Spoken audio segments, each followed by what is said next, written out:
इतना पीटा, इतना पीटा, पीट पीट के मार दिया था। उसके बावजूद उसने मुंह नहीं खोला था। चार्ल्स क्लीवलैंड अपनी डायरी में लिखता है, मैंने इतना बहादुर बच्चा मेरे जीवन में कभी नहीं देखा था। आपका दुश्मन आपकी तारीफ करके जाए, उससे बड़ी तारीफ आपकी कुछ ही नहीं।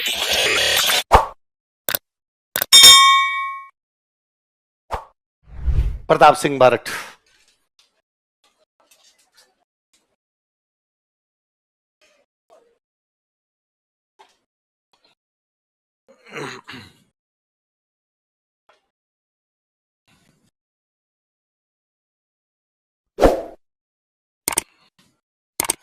यह केसरी सिंह बारठ के पुत्र थे। ये वो सन ऑफ केसरी सिंह बारठ। यह दिल्ली षड्यंत्र मुकदमे से जुड़े हुए थे। He was involve in Delhi conspiracy case. वहां से फरार हो गए, ये भी नहीं पकड़े गए। कई दिन इधर उधर घूमे, बाद में लोग बनारस में इकट्ठे हुए। किधर इकट्ठे हुए? और इनकी सारे क्रांतिकारियों की प्लानिंग है। क्या दिल्ली वाला बम तो ढंग से लगा नहीं, दिल्ली वाला बम तो होर्डिंग को मारना था, लेकिन होर्डिंग तो मरा नहीं, कुछ बड़ा करते हैं, पूरे देश में क्रांति करते हैं, एक साथ क्रांति करते हैं। इस प्रकार के लोग प्लानिंग कर रहे थे। इनमें से कोई एक बंदा पकड़ लिया गया। एक बंदा पकड़ लिया तो उसने बात धीरे धीरे सबके बारे में बता दिया कि ये वहां पर ये चल रहा है, वहां पर ये चल रहा है। तो लगभग सारे लोग गिरफ्तार हो गए थे। तो कौन से मुकदमे में गिरफ्तार हुए? बनारस षड्यंत्र मुकदमा। कौन सा? कि ये लोग बनारस में क्या कर रहे थे? षड्यंत्र, कॉन्स्पिरेसी कर रहे थे बनारस के अंदर। तो उस मुकदमे में गिरफ्तार कर लिया गया। वहां से गिरफ्तार करके इनको लेके आए थे बरेली। कहां पे लेके?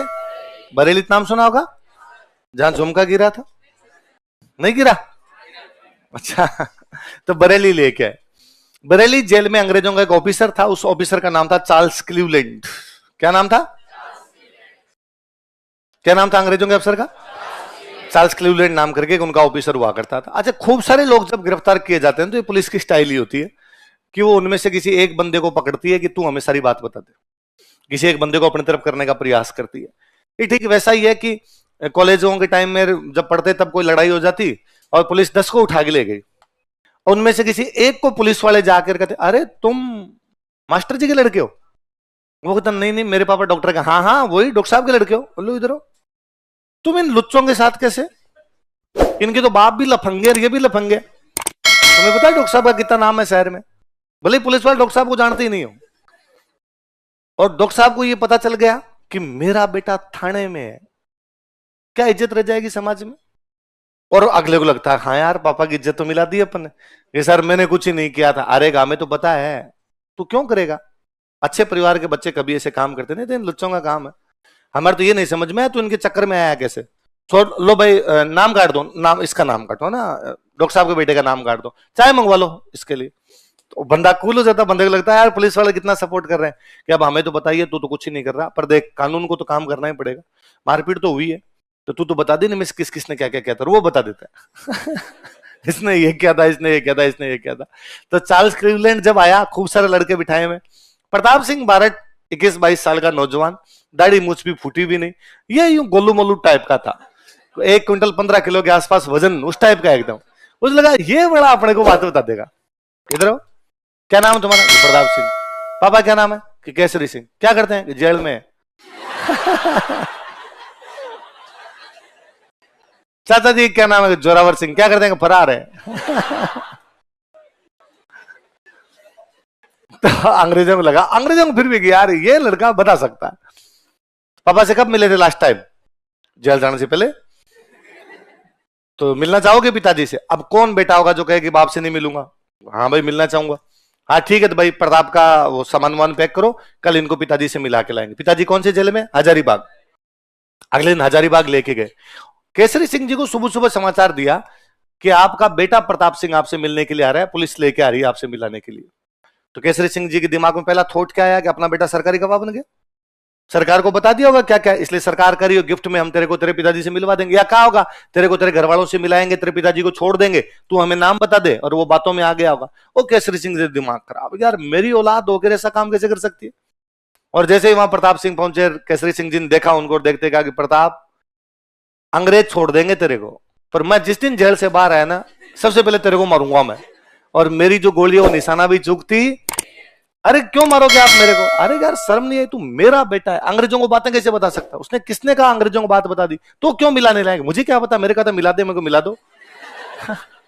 तूने कोई बात नहीं बताई है, इन भूरियों को मैं एक बात नहीं बताऊं। और दोनों भाव बेटे आराम से मिल लिए। वापस अंग्रेज ला रहे थे तो अंग्रेजों ने कहा हाँ भाई प्रताप वो बता दो तुम बनारस में क्या करे। उसने कहा कब, नहीं तो ऐसी तो कोई बात ही नहीं है। अंग्रेजों ने भाई क्रांतिकारियों खूब मारा, जितना पीटना था खूब पीटा, लेकिन इनमें से मुंह खोला इन्होंने नहीं। पता नहीं चार्ल्स क्लीवलैंड को क्यों लगता था कि ये लड़का बता सकता है। उसने एक दिन वापस बुलाया, वापस बुला के कहा प्रताप सिंह, केसरी सिंह जी के बेटे क्या जेल में होंगे पापा तो अभी, चाचा जी भी फरार ही चल रहे होंगे, घर में कौन है तुम्हारे? कि मम्मी। तो मम्मी बीमार रहती है क्या? तो भारत में सबकी मम्मियां बीमार है, कोई मम्मी पूरी तरीके से स्वस्थ है, थोड़ी थोड़ी सबकी मम्मियां बीमार चल रही है ना? तो मम्मी बीमार है? हाँ। और उसने कहा सॉरी यार नहीं बताना चाहिए तेरे को, पर अब अंतिम समय है, सब भगवान के हाथ में है, करने वाला वो है। पर वो अब लास्ट टाइम में जब हॉस्पिटल के अंदर है तो बार बार करेंगे प्रताप से मिला दो, प्रताप से मिला दो। और हम भी यार इतने कठोर हृदय थोड़ी हैं कि कोई मरती हुई मां से उसके बेटे को ना मिलाए। और हमने केस की छानबीन भी कर ली, हमें पता चला कि तेरा इसके अंदर कोई भी कसूर है तो हम छोड़ रहे हैं तेरे को। ले आओ भाई प्रताप का सामान उमान ले आओ, वो कागज रिलीज वाले कागज तैयार कर लो, इसको छोड़ना है आप जेल से और तुम जल्दी जाओ, हो सकता है तुम्हारे जाने से तुम्हारी मम्मी ठीक हो जाए। भगवान चमत्कार करता है, चमत्कार सब जगह होते हैं। हर बेटा यही चाहेगा ना कि मां से तो मिल ले। तो उसने भी यही कहा कि हाँ सर मम्मी से मिला दो। अरे अरे हाँ हम तो भेज रहे हैं तेरे को, वो छोड़ ही रहे हैं, ले आओ ले आओ बच्चा, चाय चाय भी ले आओ, प्रताप के लिए चाय लिया। आराम से जुटे यूं कागज वागज करके तैयार किए। फिर कहा तेरे को तो छोड़ ही रहे हैं, तू तो ये तो बता जा यार जाता जाता इनमें से बाकी कौन कौन थे। प्रताप सिंह पहले पीछे बैठे थे, यूं आगे आए तो उसको लगा अब ये पूरा बताएगा, कई देर उसकी तरफ देखा, फिर कहा फ्लावर समझा गया। प्रताप सिंह अपनी मां के आंखों के आंसू पहुंचने के लिए बाकी देशवासियों की माताओं की आंखों में आंसू, इतना पीटा, पीट पीट के मर दिया था। उसमें 1 क्विंटल से अधिक वजन था, लास्ट में शायद 32 किलो वजन रह गया था उसमें। बिजली के करंट लगाए थे उसके बावजूद उसने मुंह नहीं खोला था। वो हमारा महानतम क्रांतिकारी कौन है? कौन सी जेल में? चार्ल्स क्लीवलैंड अपनी डायरी में लिखता है मैंने इतना बहादुर बच्चा मेरे जीवन में कभी नहीं देखा था। आपका दुश्मन आपकी तारीफ करके जाए उससे बड़ी तारीफ आपकी कुछ ही नहीं है। बीच में ना जब प्रताप सिंह कई दिनों तक फरार चले थे, पकड़े नहीं गए थे, तो ऐसी सूचनाएं थी कि प्रताप सिंह बीकानेर जा सकते हैं। कहां जा सकते हैं? बीकानेर। अंग्रेजों की राजाओं के साथ में संधियां थी, अंग्रेजों राजा का कि भाई बीकानेर आ सकते हैं, ध्यान रखना। तो बीकानेर सरकार ने एक ऑर्डर जारी कर दिया कि प्रताप सिंह के बीकानेर आने पर क्या लगाया जाता है? प्रतिबंध। भारत के एक बहुत महानतम क्रांतिकारी हुए रास बिहारी बोस। कौन हुए थे? बहुत बड़े क्रांतिकारी हुए रास बिहारी बोस। लिखते हैं कि आपको ऐसे सैकड़ों एग्जाम्पल मिल जाएंगे भारत में और राजस्थान में तो लाखों मिल जाएंगे कि किसी पिता ने अपने पुत्र को युद्ध में भेजा कि जाओ और मातृभूमि की रक्षा करो। ऐसे एग्जाम्पल खूब सारे मिलेंगे कि किसी मां ने अपने बेटे के तिलक करके कहा था कि तुम जाना मेरे दूध को लज्जित मत करना, युद्ध में दुश्मनों को भगाना, भले ही तुम युद्ध में शहीद हो जाना। किसी पत्नी ने अपने पति को कहा होगा कि तुम घर की चिंता मत करना, घर में संभाल लूंगी, तुम देश की रक्षा करना। किसी बहन ने अपने भाई को कहा होगा। ऐसे सैकड़ों सैकड़ों एग्जाम्पल है, पर ऐसे बिरले एग्जाम्पल मिलते हैं कि जब किसी ससुर ने अपने दामाद को कहा हो कि तुम भी लड़ाई के लिए चले जाओ। बेटी का घर बर्बाद करने के लिए सीना 56 इंच का नहीं 112 का चाहिए, और वो यदि किसी के पास था तो किसके पास था? केसरी सिंह बारट। रास बिहारी बोस ने केसरी सिंह बारट के परिवार की प्रशंसा की थी। एक ही परिवार के 4 लोग, केसरी सिंह बारट, जोरावर सिंह बारट, प्रताप सिंह बारट, ईश्वरदान आसिया। केसरी सिंह जी को जेल हुई, प्रताप सिंह जेल में शहीद हो गए, जोरावर सिंह ईश्वरदान आसिया गिरफ्तारी नहीं हुई। ईश्वरदान जी भी कई दिन तक गिरफ्तार नहीं हुए, बाद में हालांकि मुकदमा हट गया था, आगे को ज्यादा चीजें मिलती नहीं अपने उनके खिलाफ, पर ये भी उस मुकदमे में थे, कम से कम दिल्ली वाले उस कांड के अंदर तो ये भी शामिल थे। देश में ऐसा भी कोई एग्जाम्पल नहीं है कि पूरा का पूरा परिवार क्रांतिकारी गतिविधियों में उतर गया हो। ऐसा भी एकमात्र एग्जाम्पल हमारे पास है तो वो हमारे शाहपुरा का बारट परिवार है कि पूरा परिवार यज्ञ की आहुति, आजादी की यज्ञ की जो आहुति थी उसमें समा गया था, उस आहुति में काम आ गया था। फिर भी हम नहीं जानते। होना तो ये चाहिए कि राजस्थान का बच्चा बच्चा जाने। उससे पहले भगत सिंह को नहीं जानते थे क्या? पर आप जोरावर सिंह बारट को जानते थे क्या? बहुत कम लोग हैं भाई। कितने लोग हैं जो पहले से जोरावर सिंह बारट को जानते थे? 5, 7, 10 लोग। ऐसे कितने लोग हैं जो भगत सिंह के बारे में जानते ही नहीं थे? सारे जानते थे। क्यों है ऐसा? कहां कम है? भगत सिंह से कम थोड़ी है।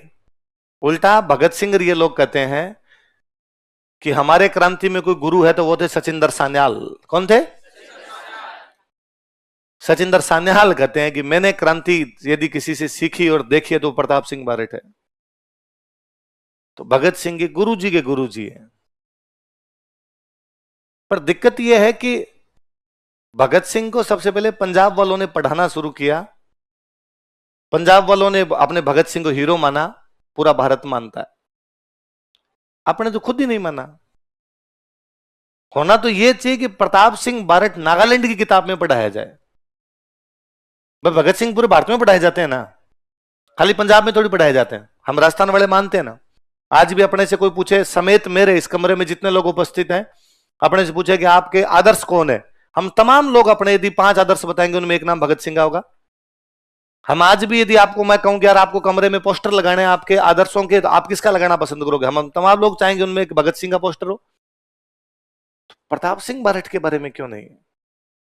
क्योंकि हमें नहीं पढ़ाया गया, हमारी इतिहास की किताबों में नहीं था। इन सालों में फिर भी थोड़ी जागृति है, वापस थोड़ी इतिहास की किताबों में चीजें आनी शुरू हुई है।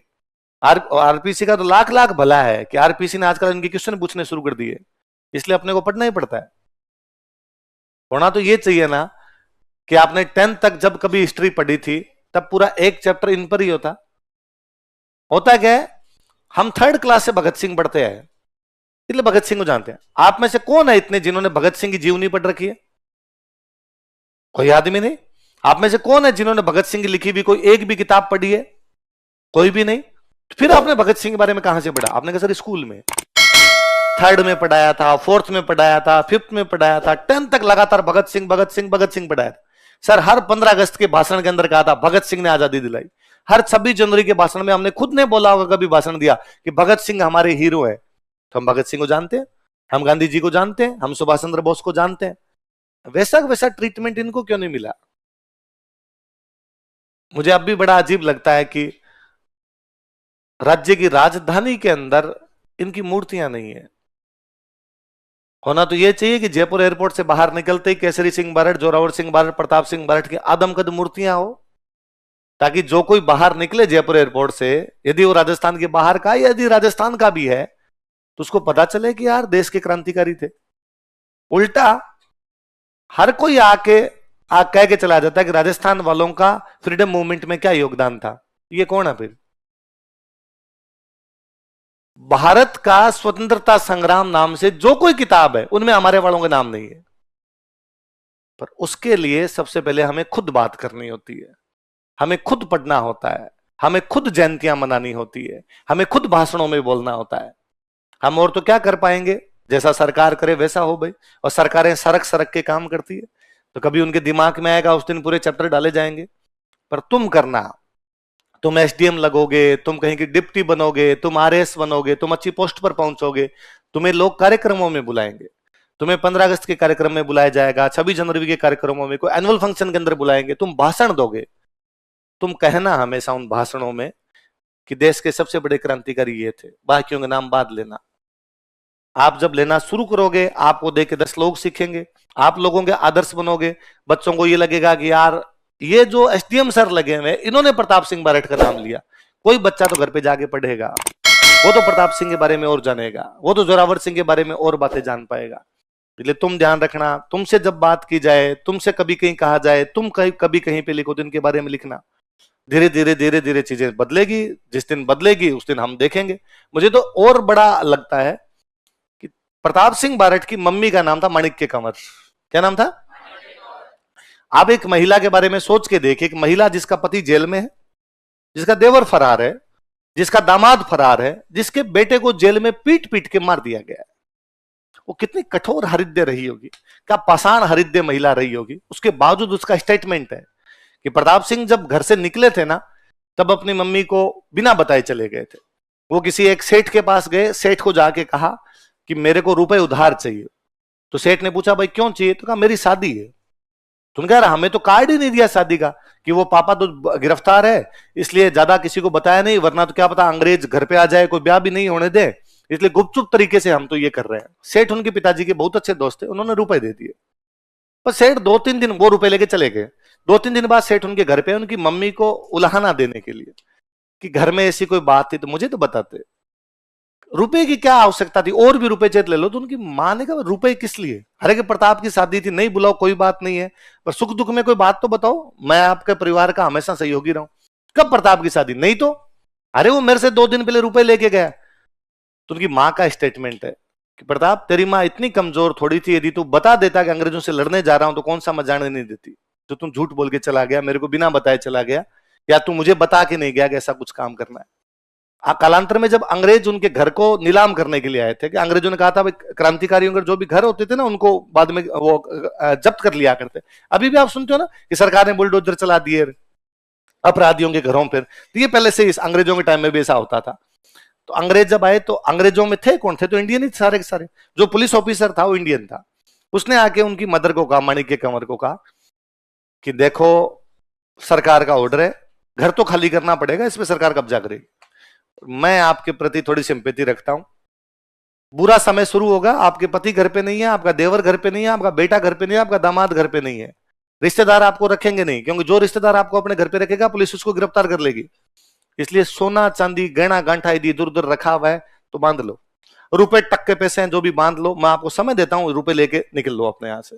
उनके मदर का स्टेटमेंट है कि नहीं, धन सोना चांदी नहीं चाहिए। मेरे ससुर जी ने, मतलब केसरी सिंह बारेट के फादर थे कृष्ण सिंह बारेट, उन्होंने खूब सारी किताबें लिखी थी, वो हमारे बेसमेंट में खूब सारी किताबें पढ़ी है, आप टाइम दो तो मैं सारी किताबें बांध लूं क्या, ये दोबारा नहीं लिखी जाएगी, रुपए धन पैसे तो कमा लेंगे। जिनकी माएं किताबों से प्यार करती है उनके प्रताप सिंह पैदा होते हैं।